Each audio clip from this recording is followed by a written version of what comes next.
The absolute Superman has lost his planet, his home, and his family. So what will the absolute Man of Steel do on Earth as a young man just trying to do what he can? Welcome to the Comicstorian Full Story channel, where you get old and new full stories from Comicstorian in one place to give you a better viewing experience. Today, we cover Absolute Superman issues 1 through 6 by Jason Aaron, the arc known as Last Dust of Krypton. I hope you enjoy. 9 million light years from Earth, the planet of Krypton is a bustling metropolis. The sprawling city centers of such places as Kandor are ruled by the clerics of the Science League. Kandor is full of lab-grown gardens and powered by lava-fused energy plants. Krypton is ruled by a class-based system. Kryptonians wear the symbol of their class on their chest, with the Science League lording over all. And the elves? We're not among them. We find Lara L out in the Redlands, the vast farming centers of Krypton. She works underneath an ancient machine, trying to get it working for the farmer. The old man sighs and stands, looking up at the sky, his chest covered in the S of the working class. Clerics charged me for an early morning downpour, but I haven't seen so much as a drizzle. The old farmer sighs. Lara shrugs from her place beneath the tractor. You know how it is with the Science League. The science always takes a bit longer when it's for the Redlands, she points out. She slides out from beneath the tractor and gives it a pat. The farmer smiles as the engine rumbles to life. You're the only mechanic around who's been able to keep this old girl running. He nods as the tractor rumbles off to complete its work. Lara smiles.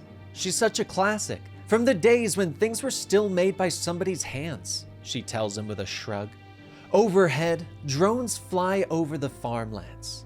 Looks like your rain finally showed up, Lara says as she motions to the drones. The rain starts quickly after the drones drop their cloudy payload, drenching the two and the farmlands. About damn time. Come on, let's get inside before we get drenched, the farmer says. But Lara doesn't move. She opens her arms wide and raises her face to the sky, letting the precious water fall over her as it quenches the dry farmlands of the red. You paid a lot for this rain. Don't you want to get your money's worth? She asks. There was a time when Lara was on the fast track for the Science League. But as a child, she wrote a report that criticized Krypton's lack of funding for interstellar exploration. She was labeled unruly and forbidden from applying to the League. She was 9 years old. Meanwhile, Jor-El makes his way into the mines deep beneath the planet. Sun crystals sparkle around him as he moves with the workers, shining their lights. Warning sirens continue to sound, ordering the miners to evacuate. Jor-El stops and looks around. I'm not seeing anything at all. No stress fractures, no dimpling, nothing that looks like the start of a sinkhole or a cave-in. He says with a sigh, turning to the lead miner. Your diggers are sure they heard splintering, he asks. The man nods, repeating that his diggers said it was the loudest that they had ever heard. Jor-El crouches, putting a hand to the warm crystals around them. There's no danger down here. Just some diggers who lost their nerve. We need to reopen their mine, but you're the lead engineer. It's your call, Jor-El, one of the leaders says. Jor-El pauses for a moment, thinking over the issue. But suddenly, there is shouting behind them.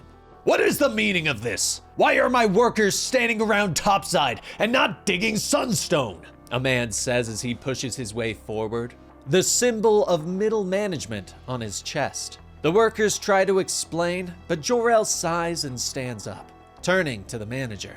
I shut it down. I'm here from geological engineering, and I have some concerns about this mine's stability, Jor-El says, explaining that the mine will stay shut until he can have his drill probes make sure that it's safe. The manager glares at Jor-El and points down at his own chest. Take a good look at my chest.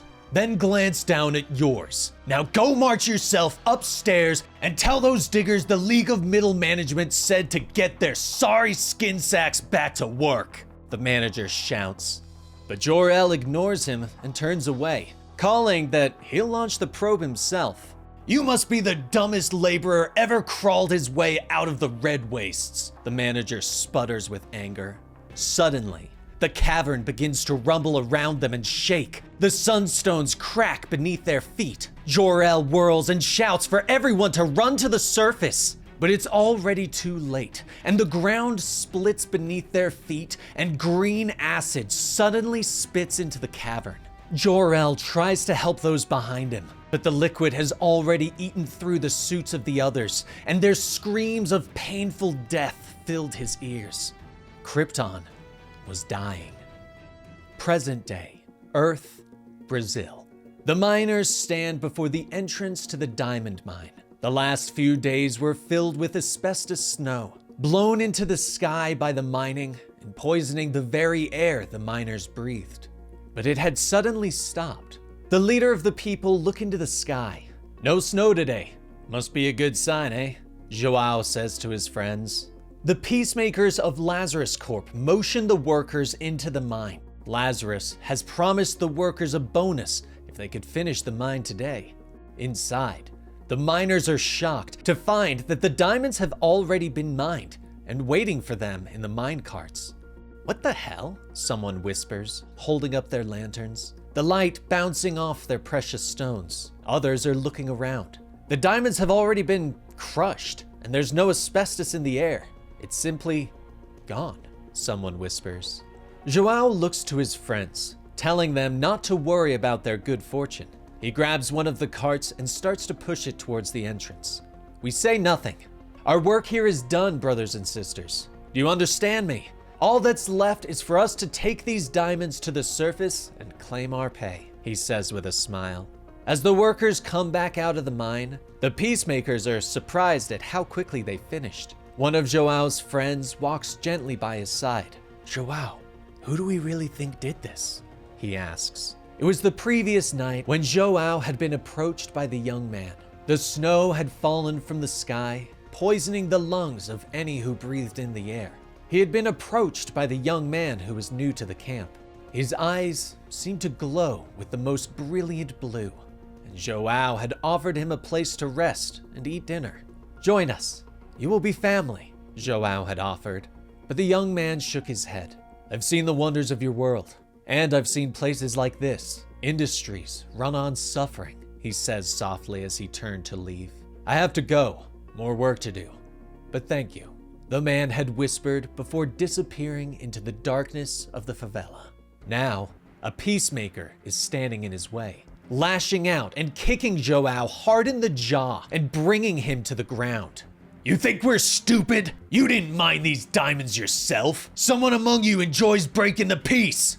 Who is it? The peacemaker demands. He pulls out a knife and presses it against Joao's throat, demanding answers. But one of his soldiers rushes up with an answer. Sir, the head count is complete. All of the workers reported for their shift today. All but one, the soldier says. Nearby, the strange visitor is laying down in his shack. Strange red wires wrapped around his body, pulsing with a strange light. A voice chimes in, warning him of the peacemaker's approach. The man shifts and groans, still dead to the world. Kal-El! The voice shouts, forcing him awake. Kal-El awakes with a shout and moves at blinding speed, smashing through the wall and knocking the peacemakers aside before they can open fire. Contact! Open fire! One shouts, and the remaining soldiers raise their weapons and fire. Rounds rip through the favela, but they do nothing, and bounce off the armor of the strange visitor. Kal-El looks around in frustration.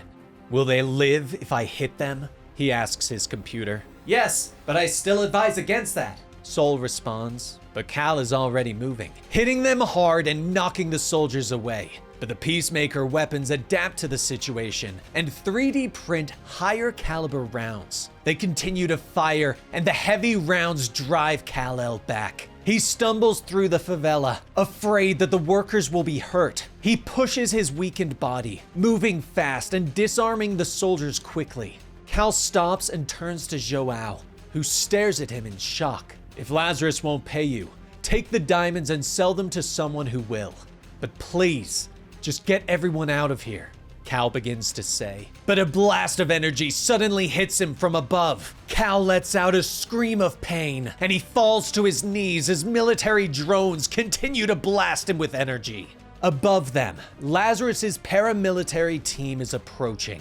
On board, the team lead turns to his soldiers. The director himself wants the target alive, the lead shouts. He turns to one of his best soldiers, asking her what she sees. She holds up her tablet, showing the drones hovering over the target. His suit, if you look closely, you can see it shifting, changing shape, like living armor. And I'd swear he's also talking to it. Agent Lane reports. But Cal is growing angry, and his eyes begin to glow, and he turns a fiery gaze upon the drones. Heat flows from his body, and the drones are ripped out of the sky from the blast. But the attack weakens Cal, and he crumbles to the ground, the area around him smoking.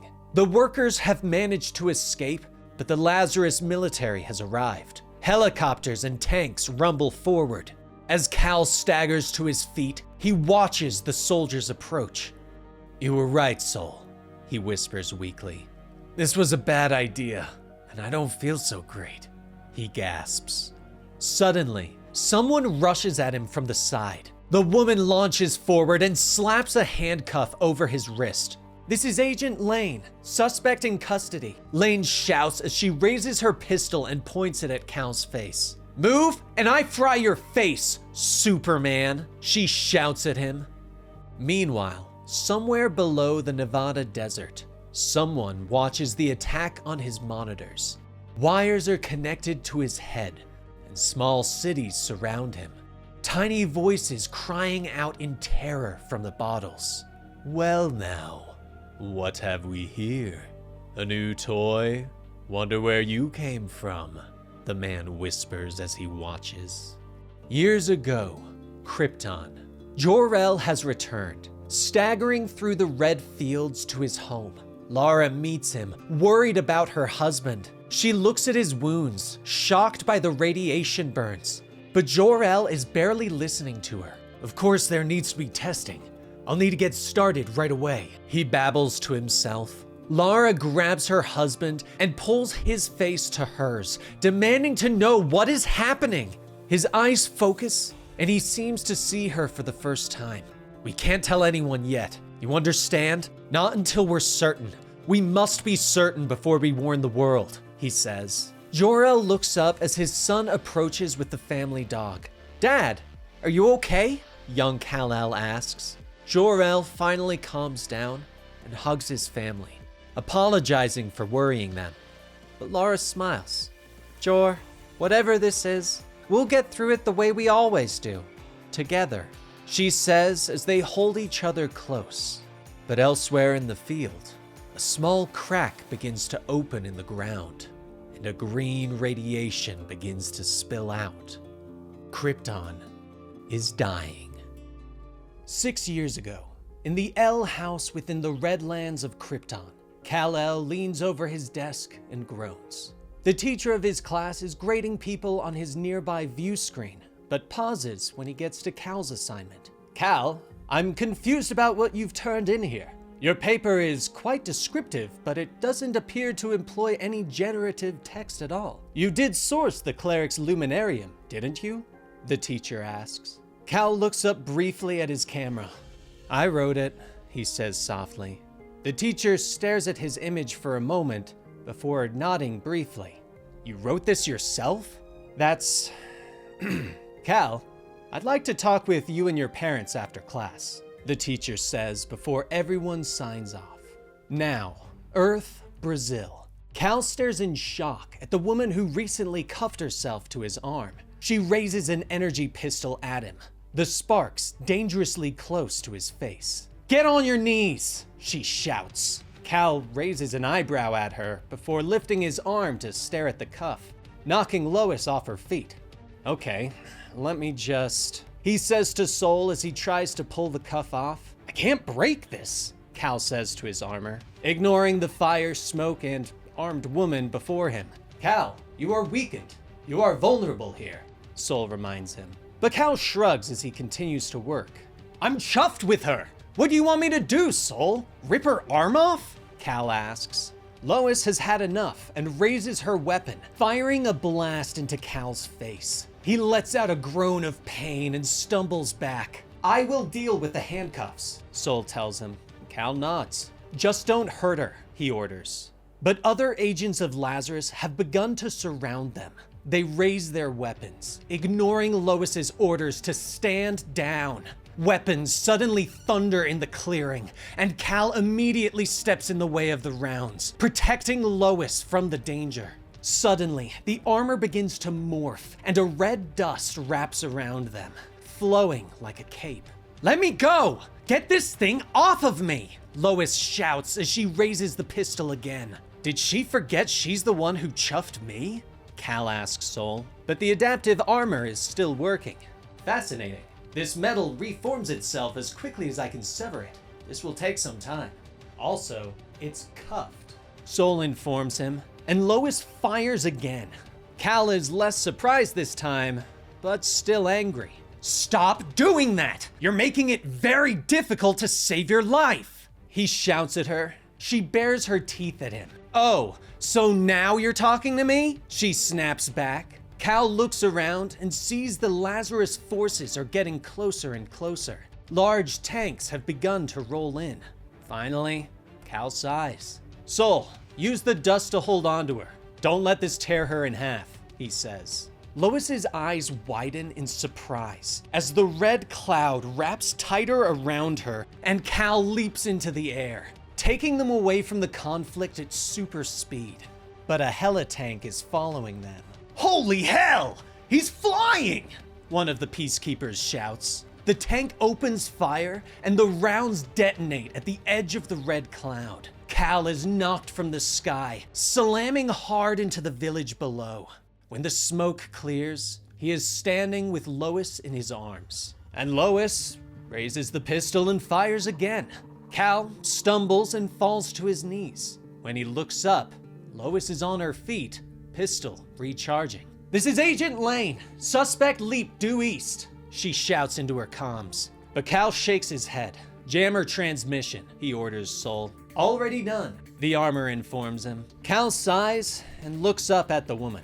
I just saved your life several times, and you want to arrest me for it? He asks. But Lois shakes her head. No, you willfully endangered my life by trying to escape lawful custody, which you're not going to do, she snaps at him. She watches him as Cal stands to his full height, demanding to know if it's the suit that gives him power. People have a right to know, she says. But Cal disagrees. Since when does Lazarus give a damn about anyone's rights? He asks, pointing out that the company treats people like slaves and livestock. He shouts at her. But their argument is interrupted by another explosion. Both look up to see the helitank getting closer. Cal reaches out and lifts a nearby car, tossing it at the tank with great strength. The car slams into the tank, knocking it out of the sky. But Cal looks on in horror as it falls out of the sky and slams into a nearby church. He glances back at Lois. The sunstone dust will shield you, he promises. But Lois doesn't hesitate and motions to the building. Never mind me, just go, she orders. Cal leaps forward, slamming through a wall of swirling smoke and fire. Inside the church, he moves quickly, the sunstone dust swirling around to protect Lois and a group of villagers from the destruction. In moments, they are carrying people to safety and laying them in the street. Cal turns back and uses his super breath to put out the fires and save what's left of the town. But the effort has weakened him, and he falls to his knees next to Lois. She stares at the alien visitor, then at the pistol still in her hand. But finally, she sighs and holsters the weapon. This man is not who she thought he was. Cal smiles at her. Thank you, he says softly. Staring at his smile, Lois begins to stumble over her words. You did all the...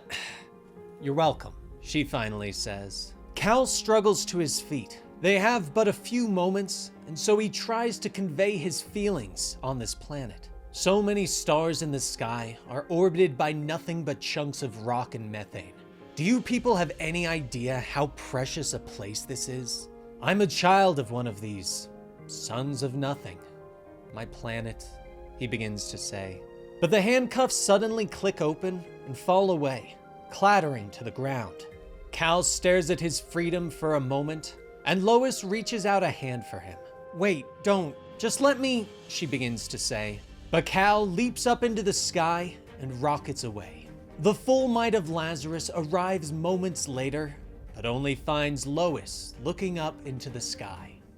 Later, Lois sits at a computer in the office, giving her full report to the Brainiac algorithm, explaining that she doesn't think the strange visitor is actually a threat to this planet, that she thinks that he needs to be studied more closely, that she feels like, while he is powerful, he is just as surprised by his abilities as they are. But Lois is unaware that someone is watching her through the computer, that it isn't an algorithm that is responding to her. Agent advises termination. So noted. Brainiac says to Lois's shock, "This completes your after-action report. The Brainiac algorithm thanks you," the computer says before shutting down. Behind her, the door opens and a Lazarus commander walks in, congratulating her on a job well done and ordering her to get some rest. But Lois shakes her head. No, I don't think I'm done with my report. I think I need to write this report myself, Lois says, thinking back on flying with the visitor and helping him save the people in that burning building. The commander shrugs and wishes her good luck before walking out of the room. Lois sighs as she turns back to the computer and begins to type. Sometime in the past on Krypton, Lara and Jor-El are hard at work, preparing for what they know is coming. Lara shows Jor her work, explaining that her design will act as an exploratory spacesuit and rocket ship all in one, though she doesn't know how they will convince the Science League of their findings, and questions what they will do if no one will listen. Jor looks at his wife for a moment before pulling her into a hug. If they won't listen, then I steal all the sunstone I can carry, and you build us a ship big enough to hold everyone we love, he says. They both look out into the field, where Cal is playing with Krypto. And then, we hold fast to each other with all the steel in our hearts and lava in our veins. And we aim for the stars, Lara whispers softly. Back on Earth in the present, the peacekeepers are moving through the village after the battle with Cal, angry that the people are looking at them with disdain. Two patrolling soldiers notice that one of their brothers is staring at the villagers, his helmet cracked from this morning's attack. "Hey Smith, you all right? Shouldn't you be with the medics?" they ask.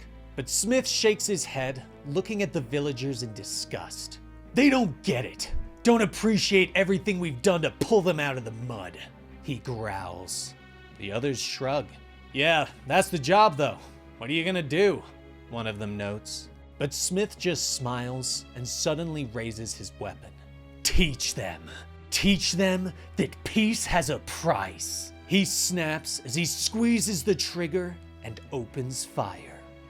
Krypton, 6 years ago.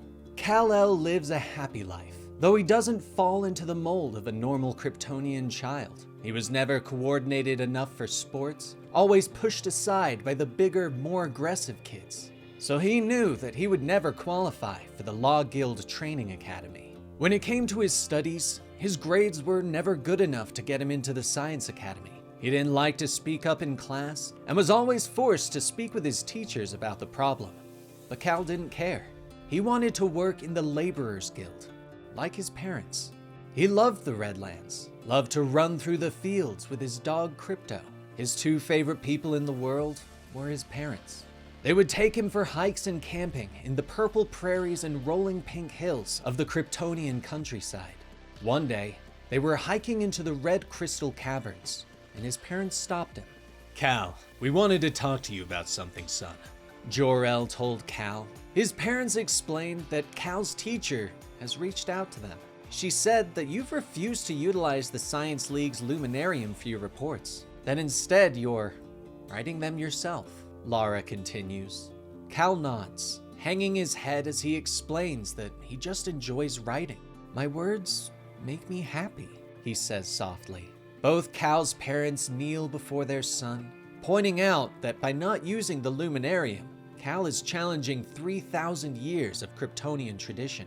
Suddenly, they both smile and ruffle his hair. Keep it up, they say in unison. Cal is shocked. I don't care about your grades. You're the sharpest, most caring kid in the world. We trust you to find your own path, Lara tells him.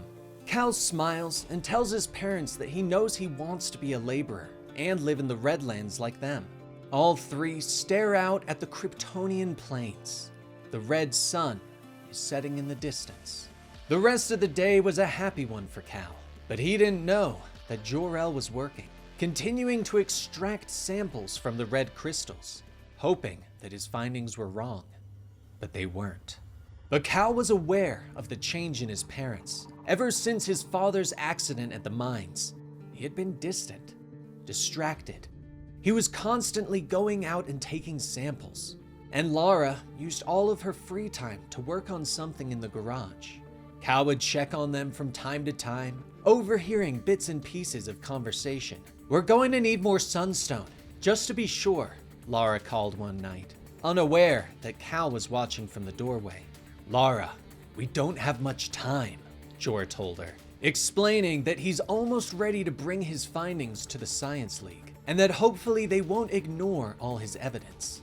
I know, Jor, but when they throw you out of the building and come here and try to take everything we've built, I need to know we'll be done trying to reason with the people who don't respect our voices, Lara had told him. Cal didn't know what they meant, but could tell that his parents were worried. Cal turned away from the garage, distracted by Krypto's barking. Clicking on his flashlight, he shines it at something in the grass. A rabbit was dead. Its body seemed to burn away from a strange green gas. What happened to the little guy, Krypto? Cal whispered. He moved the light around, shocked to find more creatures who had suffered the same fate. Krypto, where's my bike? Cal whispered. So, Cal did a little investigation of his own. Riding his hoverbike through the plains, he found that the plant life had also suffered from the strange gas that rose up from beneath the earth. Herds of zerts were driven crazy and stampeded off cliffs. Fish were dying off in the Kogo Lake, their bodies floating to the surface of the tainted water. Strange events were happening all over Krypton, and Cal began to write. One of the things he enjoyed most about everything he'd seen. Gathering evidence. A week after this started, his class was taking a field trip to the Kandor Science League. Along the way, they saw several events that were reported as natural disasters. Cal continued to write, finishing his story. Before he could stop himself, he had submitted his findings and story to his school's news board. Before they had even arrived in the city, the story was wiped from the school board, and the notes deleted remotely from Cal's computer by the Science League. Cal was dismayed, but followed his class into the Science League. While the other children talked about how they couldn't wait to join the league and work in the city, Cal looked out the window in bewilderment. Why would anyone want to work this far from the ground? He questioned as he looked down at the city far below. But the class was suddenly interrupted by yelling from the hallway. No! I have to see them! Jor-El shouted as the guards tried to pull him away. Cal stepped out, shocked to see his father. You have to listen! I'm a geological engineer. I know what I'm talking about. Your lives are in danger!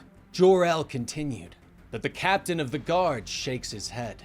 Scientific heresy. Threatening officers of the Law Guild? You don't know when to quit, do you, laborer? Let's go, the guard says. Jor turns and sees Cal, shouting for him to head home and tell his mother what happened. But his words are interrupted as one of the guards tases him. Cal rushes at the guards, but they just knock him away. Get out of here, kid! The guard snaps as they drag Jor-El off. Later, Cal returned to the farm, running to tell his mother what's happened. He quickly fills her in as she heads to the garage. Listen to me carefully, Cal, Lara says as she slides open the door and begins to grab gear. I want you with me for this. But if anything goes wrong, you get on your bike and you come back here as fast as you can, and you go straight into that garage and call for Sol, okay? Lara says to Cal as she rushes inside the garage. But Cal is confused as to who Sol is. Hello, I am Sol. How can I be of service? A computer voice calls from the shadows, but Lara waves it away. What are you gonna do, Mom? Cal asks meekly. Lara suddenly turns around, now clad in strange glowing armor and carrying a big gun. I'm gonna get your dad back, she says simply. Later, at the Law Guild office, the doors suddenly explode inward as Lara steps through with her cannon, aided by Krypto, who has a strange red dust cape. Jor-El! Find him, Krypto! Lara shouts as she keeps firing the lava cannon. The guards move to fire back, but Krypto moves at blinding speed, bringing them down quickly. Jor stares in shock from his cell. Krypto, he gasps. The dog barks and wags its tail. Suddenly, after a few more explosions, Lara steps through the door, her armor sliding away to reveal her smiling face. Guess the suit works, Jor tells her, and she nods. You're an idiot. Let's go home, my love, she tells him. But Cal is out in the main chamber, and he hacks into the Law Guild computers, trying to learn the truth. He is shocked to find that the science clerics know the truth about everything that is happening to the planet, and have for some time. They have begun work on spaceships, hoping to save themselves from the disaster that will befall Krypton. But Cal keeps typing, wanting to get the story to the people, and he publishes it from the Law Guild computer, letting all of Krypton know the truth about the Science League and what's happening to the planet. Later, the family returns to the farm, and Jor and Lara begin to tell Cal the truth, but he stops them. Krypton is dying, Cal finishes for them. He looks at his parents in shock and motions to the garage where he has been spying on their work. And you want to shoot me into space to save me, all alone, he says, tears beginning to form in his eyes. But Jor and Lara kneel down and hug their son. I'm not going. Not without you, Cal gasps. But Lara shakes her head. We'd never shoot you into space by yourself, she whispers. They lead him into the garage and show him the completed spaceship, much larger in size than he thought. We're going together, his parents explain. Cal looks up at the spaceship in wonder. So, where are we going? Cal whispers. The present day, Central Kansas. At the Smallville Senior Living Facility, the nurses shake their heads in sadness, talking about how Martha Kent keeps asking for her son, but they know she doesn't have any next of kin. In her room, Martha holds up a hand, looking out the window. Angel, where did you go? Fly back to me, my sweet angel boy, back to where you belong. Lois sighs as she continues her interviews. She has traveled the globe: India, Botswana, Brazil, Belarus, Mexico, Vietnam, South Africa, the United States, and Egypt, interviewing those who have seen this Superman, who he has talked to, who he has saved. She tries to explain that she is trying to help him, that she knows of his amazing powers, but also knows that he struggles to control them. Sooner or later, he's going to hurt himself or someone else. He's afraid. He needs help. He wants help. I can help him, she tries to tell them, but they won't speak to her, won't listen. They don't trust Lazarus Corp, because these people know what Lazarus really is, what they really do to these countries. I'm not asking you to trust Lazarus. I'm asking you to trust me. And I'm fully aware that I have to earn that trust, she says. In Egypt, she meets a woman who is missing an eye. Lois looks at her. Who gave you that wound? Lois asks softly. A short time later, Lois's baton falls again and again on Peacekeeper Crenshaw. Other peacekeepers stand nearby, ignoring the sound of the baton connecting against Crenshaw's face and body. "I hear you like to cut people for fun," Lois growls as she steps away. Crenshaw shakes his bloody head and struggles to stand. "Kill you, you stupid!" He starts to gasp, but Lois hits him in the mouth and drops him. "Which hand's your knifing hand? You don't show me, I'll assume it's both," she snaps. Crenshaw finally holds up his right hand. Lois reaches out and breaks the fingers. "After this, we're done here, Peacekeeper. Except for one last thing. You're under arrest," she growls as she turns and walks away. But the interviews continue. Finally, the people are talking, but they aren't telling Lois what she wants to hear. They explain that she isn't following Superman for Lazarus. She is following him because she was in his presence, and you can't help but want to be around him. They all tell her that they hope Superman does lose control, that he realizes that the only way to save Earth is to kill every member of Lazarus.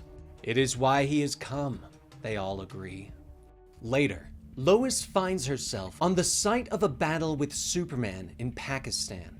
Lois sighs as she surveys the destruction. "Superman, if you can hear me, your friends were wrong. I'm not chasing the storm. I am the storm, and you can't hide from me forever," she whispers. But her thoughts are suddenly interrupted by the buzzing of her phone. Lois taps the button and answers the call from her father. "What the hell's this I hear about you refusing your security detail?" General Lane says as a way of greeting his daughter. Lois sighs and explains to her father that she is trying to gain the trust of the people, and she can't do that by walking around with a squad of heavily armed peacekeepers. But General Lane explains that he's seen footage of this Superman that she is hunting. "You find him, you Hiroshima that freak, and pick up your medal on the way out," General Lane tells her. But Lois shakes her head, pointing out that while his property destruction is in the trillions of dollars, he has a 0 body count. He's just some sort of, I don't know, mumbly little hippie boy, she tells her father. Back at his house, General Lane puts on his Lazarus-made prosthetic legs and steps out onto the porch. "That's what they said about Charles Manson once upon a time. Take the peacekeepers with you, Agent Lane. Fear's a hell of a lot safer than trust. Every time." "You remember that, Lois," General Lane orders. Lois finally gives up the argument with her father and hangs up the phone. Later, she steps off the Lazarus patrol base and into the city, ordering the Peacekeeper squad to stay behind. She moves through the marketplace, watching the people around her, passing graffiti on the walls that warns of the Omega Men coming. Lois keeps moving, aware that someone is following close behind. Meanwhile, Peacekeeper Smith has been ordered to psychological counseling with the Brainiac program. He tries to explain that he couldn't help himself. The way he tossed us around as if we were nothing, and those people, they were smiling about it, having a great laugh. So I, Smith says, but the Brainiac program interrupts him. "Yes, you were in shock from the trauma you endured at the hands of this Superman, and your weapon accidentally discharged in the vicinity of unarmed civilians," Brainiac says, as if it didn't hear Smith. But the Peacekeeper shakes his head. No, I just missed! But I was trying! I was definitely trying to shoot them!" He stammers, explaining that he was trained to maintain peace at all costs. "Sometimes I worry I could do some really awful things in the name of," he continues. But Brainiac once again interrupts. "Brainiac understands what you are saying. Your gun misfired. The weapon was defective. It will be recalled and repaired, and you will be issued a new rifle," Brainiac explains. Smith tries to argue. "No, damn it! Aren't you listening to anything I'm saying? I need to talk to a real person, not just some damn algorithm," he shouts. But the system orders him to return to duty and shuts down, leaving him in the dark. "No, please," Smith whispers, unaware that he is being watched by someone. That Brainiac isn't merely a program. Meanwhile, Lois ducks into an alleyway, allowing her shadow to catch up so she can draw her pistol on him. "Who are you?" she asks the young red-haired man, who puts his hands up. "It's not what you think," he tells her. Lois moves behind him quickly, her pistol never wavering. "I think you're one of the Omega Men, here to kill me," she says. "Okay, it's sort of what you think," the young man says with a shrug. But he quickly explains that he's not here to kill her, that he wants to talk with her about the truth of Lazarus and what they've been doing around the world. "Lazarus is built on lies. You're a smart woman. Haven't you wondered if you're really on the right side?" the man asks. A mask suddenly slides over his face, and the alley is hit with a bright flash. Lois throws up her hands as she is temporarily blinded and doesn't see the Omega Man whirl and draw his own weapon. But Lois is skilled, and she lashes out, punching him hard in the stomach. "If you think I haven't been trained to fight while blinded, you don't know much about me," she says, ordering him to stay down. But the man whirls with a kick, bringing Lois to the ground where they both draw their weapons. "After everything you've seen these last few weeks, the suffering around the world that's been brought by Lazarus, I'd hoped you'd be ready to accept the truth," the young man says with a sigh. But he shakes his head, allowing his mask to slide away. "I just have one thing left to say to you. Run," he whispers. Suddenly, gunfire erupts all around them. Lois turns and runs for cover from the nearby sniper. "Wait! Hold your fire! I can still reach her! I know I can!" the young man shouts to his compatriots. Lois peeks out from cover, trying to get a bead on the sniper, but her comms suddenly chime. "This is the Brainiac Automated Response System. Gunfire detected. Requesting assistance," the comm says, ignoring Lois's shouts that she can handle the situation. The Peacekeepers mount up at the patrol base and rush out fully armed. Peacekeeper Smith with them after being issued a new weapon. "Peace at all costs. Peace at all costs," he whispers to himself as they rush into the city. Lois draws her weapon and orders the Brainiac program to fire non-lethal rounds only. "Understood. Loading eviscerator rounds," Brainiac confirms. "Damn it, you worthless hunk of..." Lois starts to shout, but someone whirls around the corner and slices her rifle in half. "Agent Lane, call me Primus. I'm an old friend of the family," Primus says as she steps out of the shadows, armed with an energy sword. She whirls the weapon and slashes at Lois, who manages to block with her electric baton. "How's the general these days? A bit shorter than the last time we met, I'd wager," Primus gloats. But the young man, now called Alpha, is there. He aims his pistol at both women, asking that they take a minute to talk. But suddenly, red dust floats all around them, and the Omegas are knocked away. Lois looks up as Superman suddenly lands in the streets in front of them. "Superman, the Omega Men stand ready to help you in your fight against Lazarus," Primus says as she rushes to him. But Superman whirls and knocks her away.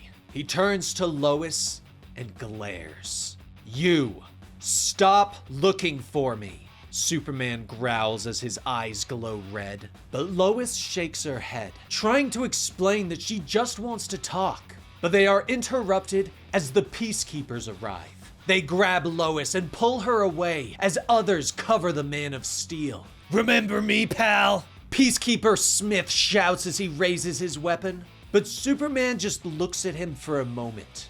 "No," he says simply, before hitting them all with a blast of super breath that freezes them in place. Lois struggles to try and reach him again, but Superman leaps into the air and flies away. "Damn it!" she shouts, whirling angrily on the frozen soldiers and shouting at them, while the nearby citizens are laughing at the Peacekeepers' plight. Nearby, Primus and Alpha are hiding in an alley. Primus is not happy. "This is your fault! You had the chance to take the shot on Lane and you failed," Primus says. But Alpha isn't listening. He's staring at a picture he took of Superman on his phone. "Are you hearing me, Olsen?" Primus asks. Alpha shakes his head. "You can call me Jimmy. Jimmy tells her, explaining that he thinks that Lois just needs more time to realize that she's on the wrong side. Later, Peacekeeper Smith is freed from the ice, but he is yelling in rage, his weapon firing. The rest of the Peacekeepers try to stop him and get him in restraints. What happened? Smith gasps as he finally comes out of his rage. But when they look up, all of the civilians are dead. Oh, not much, tough guy. You just brought a storm down on our heads is all. His superior shouts as he motions to the corpses of civilians that surround them. Krypton, 6 years ago. Kal has warned the people that the planet is dying. His act allowed the people to realize that not only is their world dying beneath their feet, but those clerics have known for some time and had created spaceships to save the elite. The police have come for the L's, but Jor and Lara are fighting back, defending their son. Run, Kal! Get to the truck! Jor shouts as he swings a hammer into the trooper that reaches for his son, Lara firing a blaster at his back. The family jumps into their hover truck and speeds away, passing through the city as riots and violence tear everything apart around them. The ground quakes beneath everyone's feet as fires erupt and Krypton tears itself apart. In a short time, the family finally arrives at the Red Crystal Cave where they have hidden their spaceship. Lara moves quickly, believing that she might be able to make some room to squeeze more people on board. But Jor shakes his head and puts a hand on her shoulder. Lara, you said so yourself. There's nothing more you can do without compromising the ship's integrity, he reminds her softly. But she turns, unfallen tears glistening in her eyes. But there are so many more people out there, Jor. More cousins and neighbors, she whispers, reminding him of the friends they have made along the way, the neighbors that have helped them. Jor nods as he wraps his arms around his wife. Lara, we can't save everyone. There just isn't time, he tells her. He pulls away and motions to the crowd that they have already gathered. This will have to be enough. Nearby, Kal is watching his parents at the entrance to the cave, but he turns away and looks back on the place that he has called home for his entire life. Krypton's sun burns in the distance, but the planet has already begun to crack. Green, radioactive fire has begun to sprout from the ground. In other circumstances, one could almost say that it was beautiful. Earth, Pakistan. Now, at the Peacemaker outpost, the red dust rolls towards the Peacemaker tanks in a terrifying wave. How the hell are we supposed to stop that? Someone shouts over the comms. Like peacemakers, open fire! The commanding officer orders. The tank cannons roar, but the rounds pass through the dust as if it were nothing. The red dust swirls underneath the tanks, launching them into the air.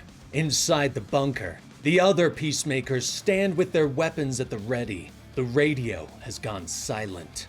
When suddenly, the bunker doors begin to glow red hot. The metal begins to peel back and burst, and the peacemakers are thrown to the ground. The air is heated around them as Kal steps through the door, his eyes glowing with intense heat. He reaches down and grabs the lead peacemaker, lifting him easily into the air, slamming him hard against the wall. Christopher Smith! He murdered 23 innocent people. Where is Lazarus hiding him? Where is he? Kal demands as he slams the soldier against the wall. I don't know! The peacemaker gasps as Kal's eyes begin to glow brighter. Please don't kill me! The peacemaker gasps. Kal's eyes suddenly return to normal as they widen in shock. He drops the peacemaker to the ground as he looks around at the destruction that he has caused. Suddenly, he realizes that Soul has been speaking to him. The AI has been searching for Smith, but someone known as Brainiac has tried to hack into his systems. I found him, Soul reports as Kal steps back outside and walks by the destroyed tanks. Smith? Kal asks. Brainiac. He's at a research and development facility in the Nevada desert, Sol reports, explaining that he's tapped into Brainiac's camera feeds and can see him sitting in a room, surrounded by miniature alien cities stored in bottles. Cal, there are people inside them. People who won't stop screaming, Sol says. There is a pause before he reports that Brainiac would like to speak with Cal. He is offering Smith's whereabouts as an incentive, Sol informs him. But Cal doesn't answer and leaps into the air, flying away. Krypton, the Redlands.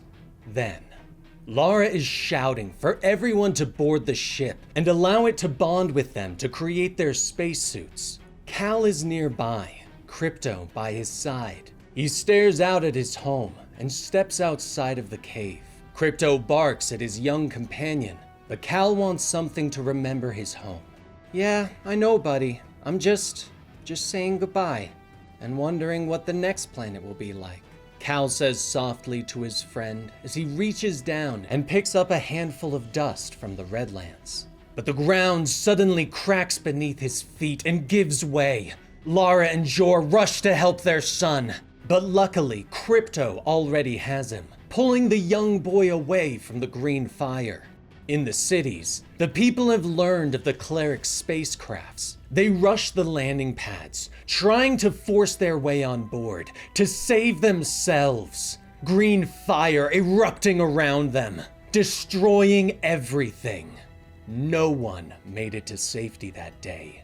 The fires brought everything down, at least in the cities.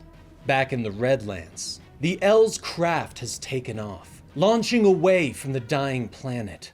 On board, families huddle together as the craft shakes. Cal finds a young girl by a window and puts his arm around her as she looks out the viewport with fear in her eyes. Hey, don't be scared. This is a great ship, the best ship that's ever flown. My mom and dad built it, Cal tells her. But suddenly, a massive chunk of Krypton is launched into the air, slamming through the spaceship and tearing it in half. The survivors are thrown clear, spilling out into the open air. Cal screams as he plummets back towards the planet, but he can suddenly hear a voice. Do not be afraid, Kal-El. I am Sol, your exploratory spacesuit. I will protect you, Sol says as he forms a ship around Cal and flies up into space. Cal looks in shock as the rest of the survivors are also saved. He looks to his left and sees Krypto with his own spacecraft, his tail wagging enthusiastically. His parents suddenly appear alongside him. We're here, Cal. We're with you, son. Always. They call to him, smiles on their faces. The Sol spacecraft pushes through to leave the planet's atmosphere, but the eruptions are intense. The fires leap up into the sky, and some of the crafts begin to falter. Large chunks of Krypton chase after them, as if the planet wants no survivors for what the Kryptonians did to it. Cal's craft is suddenly shrouded by the green flames, and the planet erupts behind him in a last dying gasp. For a brief moment, there is nothing, but finally, Cal and Sol erupt from the flames. Cal cheers for a moment as he launches into the darkness of space. But when he looks around, he sees no other crafts in sight. Mom! Dad! Can anyone hear me? Anyone! He calls as his craft flies off into the vast unknown. Now, on Earth, Cal lands in a large field. The night stars twinkling overhead as he moves forward, the red dust swirling behind him like a cape. Sol reports that he's found Christopher Smith's location, but Cal shakes his head. Forget Smith. I don't want to know where he's hiding, Cal says as he looks at his hands, admitting that he's afraid of what he'll do if he comes face to face with the man. Right now, I just need to be alone. I need to be reminded, Sol. Reminded of home, Cal says as he begins to walk forward. He steps on a road and passes a sign. Smallville, Kansas. 10 miles ahead, the sign reads. Deep space, 6 years ago. The last ship of Krypton flies through the dark vastness of the stars. On board, Kal-El huddles in fear, but Sol continues to scan, reaching out with his sensors and searching for a planet to land on with his young charge. 8 days go by, and Kal is alone. 8 weeks pass, still no sign of life. 8 months. The young boy is going crazy with loneliness. 17 months, 14 days, and Kal is curled up in a ball on the deck of his small ship. Sol has become concerned. His only job is to keep Kal safe. Kal-El, you have not consumed your daily allotment of rehydrated protein slurry, the AI tells him. But Kal shakes his head. He doesn't care. Slowly, he sits up and stares out into the darkness of space. We've traveled 9 million light years, and how many habitable worlds have we found? He demands. Sol pauses for a long time before finally answering. 0, Kal. The answer is 0, the AI tells him. Kal nods. He bangs his hands on the viewpoint once. His anger rose before finally fading away. You can keep going if you want, but just let me out. You did your best. Don't worry about me. Just drop me off here, Kal whispers. He points to an approaching system. Right in that big yellow sun, he sighs. But Sol can't do that. He reminds Kal that his sole purpose is to protect Kal-El. But Kal isn't listening. He is still staring at the yellow sun. But suddenly, his body starts to feel warm, and his eyes begin to glow. Sol, why is it so hot in here all of a sudden? I'm burning up, Kal says as fear begins to creep into his voice. Turn around! Get us away from that star! Kal gasps, but a chime suddenly sounds. Wait, life-sustaining world detected, Sol suddenly says, aiming the craft for a blue world before them. But heat begins to radiate from Kal's eyes as he screams in pain, and the ship begins to break up as it enters the atmosphere. Far below, Martha and John Kent look up from their dried cornfield in Kansas. Damn, weatherman said there'd be rain, Martha sighs, but John shakes his head and clutches at their dying crop. Must be nice to have a job where you get to be wrong more times than not, he points out. Martha nods her head and looks to her husband, reminding him that the Lazarus Corporation has drones that can alter the weather over their fields, and explains that someone in town saw them. But John shakes his head.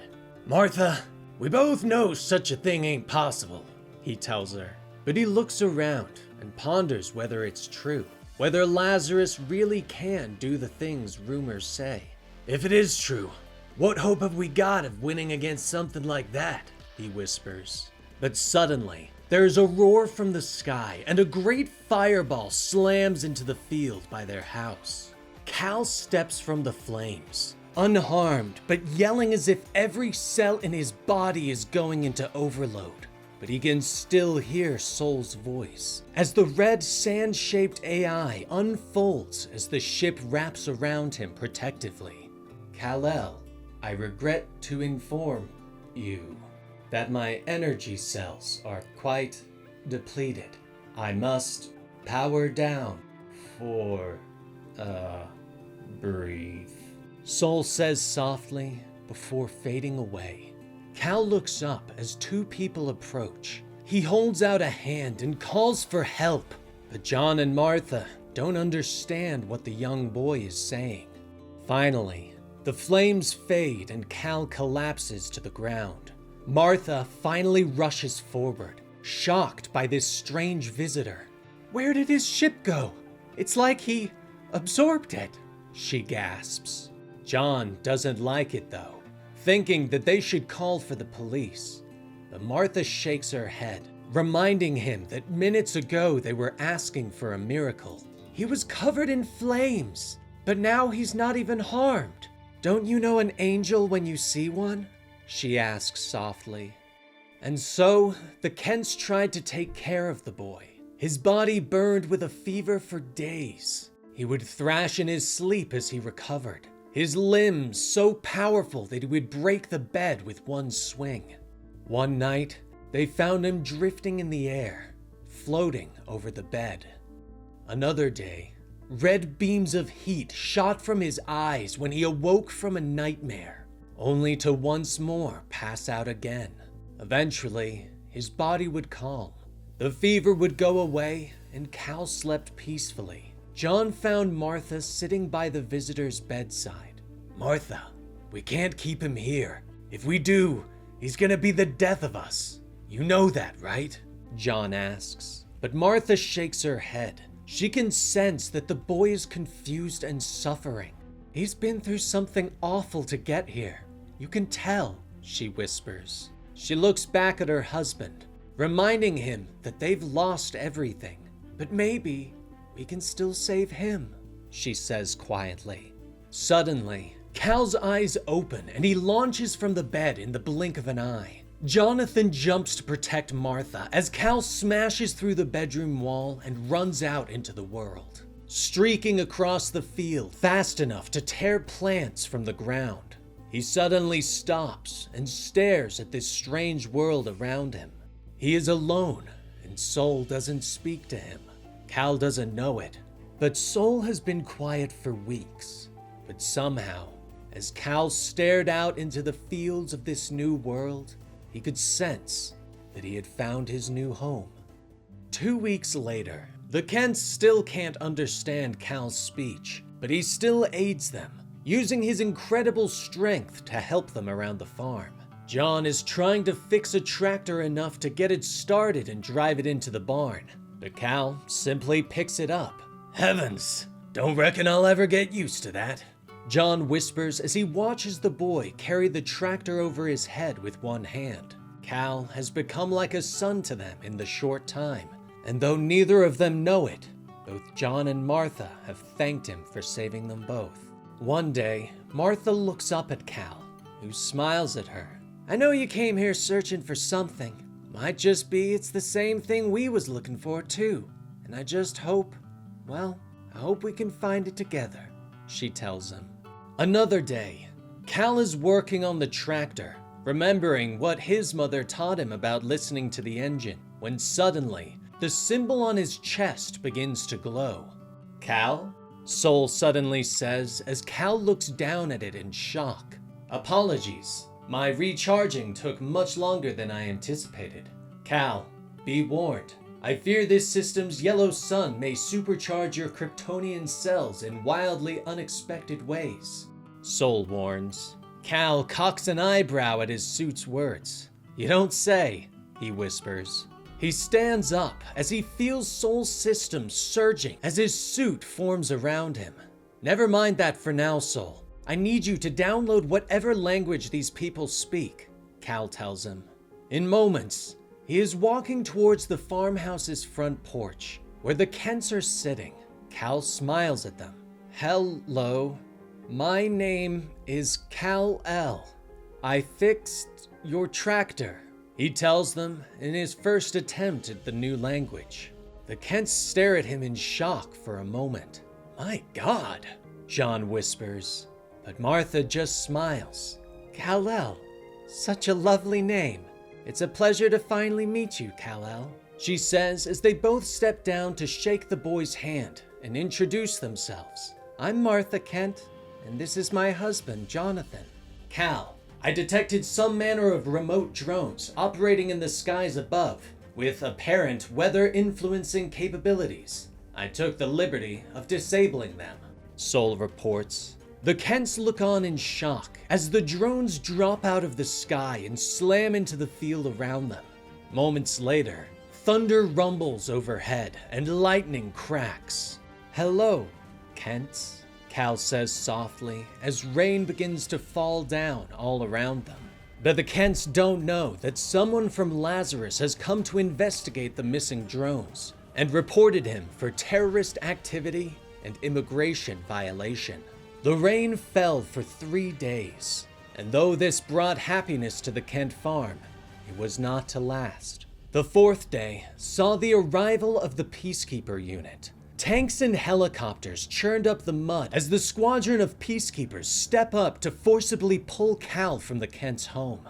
Martha tries to reason with them, and Jonathan steps up to defend his wife. But one of the soldiers moves in and punches him across the jaw, knocking him to the ground. The boy's got no ID and no work permit. We're taking him in for processing. The soldiers shout as two of the soldiers are struggling to put Cal in the back of the truck. "Lil fella's stronger than he looks!" One of them grunts as they slam Cal's head into the truck. "Cal, I cannot allow you to be taken by these men," Soul suddenly says, lashing out with his abilities to knock the soldiers aside. Cal looks in fear and surprise, unsure why the peacekeepers are attacking him. "Talk to them! Tell them who we are! Tell them about Krypton!" Cal says to Soul as he shoves one of the tanks away with ease. "We do not belong here. My mission is to protect you," Soul tells him. Cal moves to help the Kents, but they both shake their heads. "Son, please, go," John and Martha whisper. Tears fill Cal's eyes as he realizes he's going to lose them. But he suddenly leaps up into the air and flies away. He would stay on the move, going from town to town, seeing this new world, and slowly realizing that he might not be able to save it, that it might end, just like Krypton. Present day. Agent Lois Lane has tracked Superman's movements. She arrives at the Smallville Senior Living Facility and flashes her badge. "I'm looking for Martha Kent. Is she a resident here?" "You might say, I'm a friend of the family," she tells the receptionist. Meanwhile, at a Lazarus Corp research center in the Nevada desert, someone else is tracking Agent Lane's movements. Brainiac smiles as he watches the camera feed. Agent Lane is quite the investigator. She's barely required any coaxing on my part. Just a nudge, really. Brainiac says to his benefactor over the other feed, the one that shows him Lazarus headquarters. "You deliver what you have promised me, and you ensure your place in the world that is coming," the leader of Lazarus says as he steps from the pool. His followers step forward with robes and a towel as the magic liquid falls away. The androids raise their hands in praise as Ra's al Ghul stands before them. "Salvation is close at hand for billions upon billions, once the Superman kneels at the feet of his holy father, Ra's al Ghul," the immortal shouts. And there you have it, the first 6 issues of Absolute Superman. What do you think of this take on the character? Where does it rank for you among the Absolute Trinity now that the first arc of each has completed? Let me know in the comments below, and like and subscribe to help out the channel. I'm Dan with Comicstorian, and we will see you next time. Rest in peace, Benny.